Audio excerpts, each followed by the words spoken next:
It's Charter Local Edition. I'm Brad Pomerance on the west side of Los Angeles, not far from Gardena. We are joined by a councilwoman from Gardena. Her name is Tasha Cerda. She has recently announced her intention to run for mayor.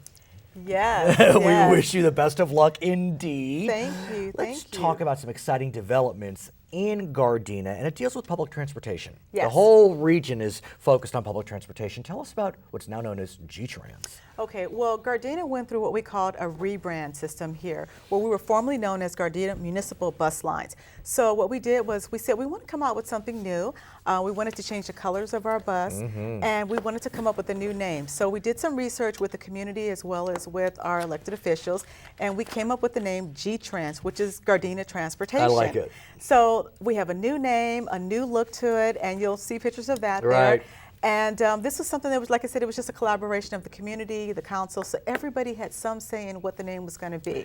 But at the same time, you've also converted GTrans buses from hybrid to all-electric, is that right? Okay, so what Talk to us about that. Okay, we have 66 buses within our fleet.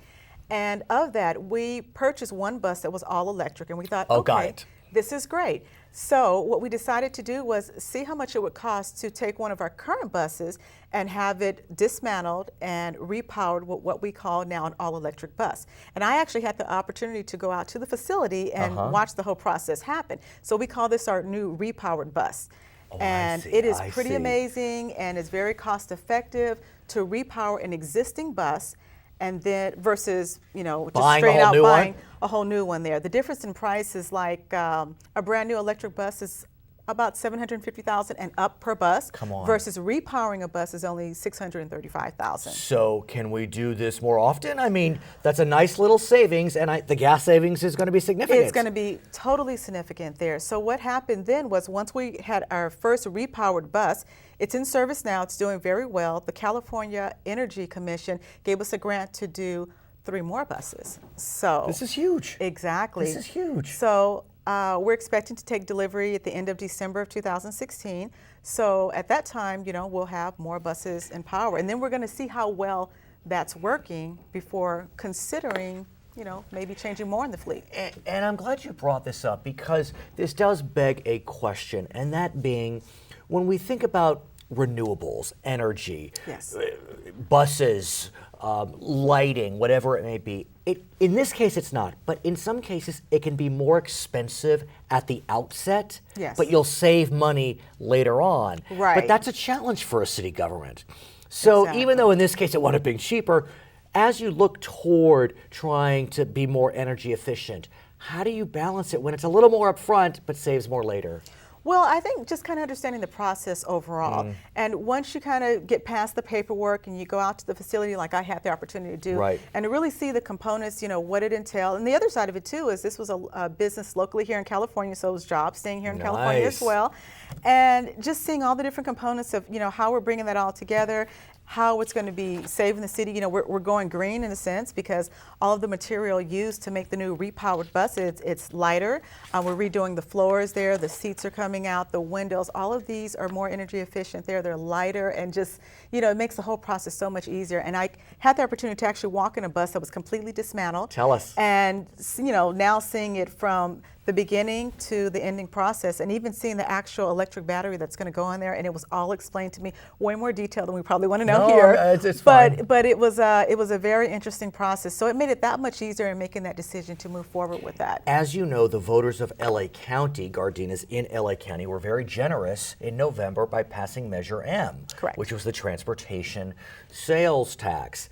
Now, if there was one region that was a little wary about it, it may have been the South Bay. Okay. And Gardena's, kind of in the South Bay. Right. And so, how are you feeling about Measure M? Can GTrans, can repowered buses benefit from its passage?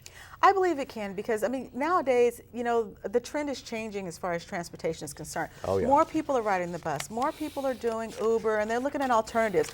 Just getting here from Gardena here now, there was traffic there. So, we have to start thinking about using other means of transportation. So whether it's going to be the bus or whether, you're bicycling, if you're close enough to that, we have to kind of start thinking outside of the box. Things are changing now. We have to change with the times. I want to ask you about residential development because Yes. Gardena is one of the few cities in our region that is not fully built out. You have land to build new homes? Correct. So tell us about an exciting new home development. Well, we do have some land left, but this particular property was actually an old nursery. Oh, so you're repurposing. We repurposed this particular area here, and it's now called Newfield Homes, and these homes are designed by KB, Right. thank you. Yeah, KB Road. Homes, yes, Yeah. by KB Homes, and it's a beautiful development, 96 units of a condominium-style townhome. It's 3 stories. Some of the units have 3 and possibly 4 bedrooms there, 3.5 baths. I mean, it is beautiful, and it's just a great, addition to Gardena there. Gardena's changing a lot now. Tell us. Where new development is coming in the city, and I'm happy to say that since I've been on the council, I've actually been here to be able to see all these new things coming to our city. Since I've been on the council now, we've had so many new homes that are being built in this community. Let's talk about development, because development can be so controversial. Yes. As you know, in Santa Monica, there had been an initiative to require essentially all developments to go before the voters. It didn't go. Correct. But be that as it may, when you're talking about, 96 homes, that's 250 people, let's say. Correct. That's traffic, that's cars, and so people get a little queasy.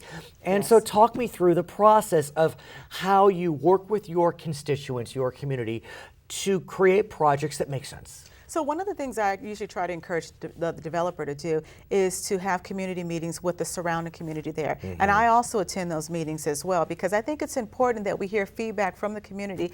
And a lot of times they can, because they live in that particular area, there's certain things that they notice that maybe the developer doesn't, because they don't live there. So they might say, well, we notice more traffic this way, or what about this back way as an alternative exit into that property. So a lot of times, just because of the fact that we're kind of opening this up to everybody, we're able to look at some other options as well to it. So this way, at the end of the day, it's more of a win-win situation. So the community enjoys it. It's new home for new residents coming to Gardena. And overall, whenever there's new development, it's always good, in my opinion. So. And what about creating communities like this where you can leverage GTrans or leverage Measure M dollars? Because really, when you think about Southern California, the ticket is density. Yes. Creating, maybe going a little taller, having maybe a Starbucks at the bottom and a condo up top. I'm not sure if you have any residential here, or any commercial here. We have other projects in our city that are like that, but that's going to be the new trend you're going to see everywhere now, because pretty much in California, we're getting built out here. So you're going to see more properties that are going to go vertical more so. And, the other thing is people want something that's not going to be too far from their jobs, or if you're a student in school. And the great thing about this particular property is it's located by all of our 4 freeways. The 91, literally the 91 freeway, the 405, the 105, the 110. So and that's what makes Gardena so attractive, is it's so well located. 15 minutes from downtown LA, 15 minutes from the beach. If you want to go to Disneyland, it's a little bit longer. That's but still, it's 15 really minutes good. from the airport. Oh, 6 minutes from the airport. It's even that close? It's that close. So 6 minutes from the airport. So what a phenomenal community. As you're starting to look towards your election, what are you talking about? What are you hearing? What are people saying to you? Well, a lot of people are very excited that I chose to run for the mayor's seat here. And, I'm very excited right now. I want to keep the momentum going right now, because this is very new for us in Gardena. For a long time, our city was kind of dormant there. We didn't see a lot of new development. But we're on a good path right now, and I want to make sure we stay on that path and keep welcoming in all these new projects and new businesses coming to Gardena. Her name is Tasha Cerda. She is a councilwoman in Gardena. She's announced her intention to run for mayor of that city. My name is Brad Pomerance. You're joining us from, about 15 minutes from Gardena. This is Charter Local Edition.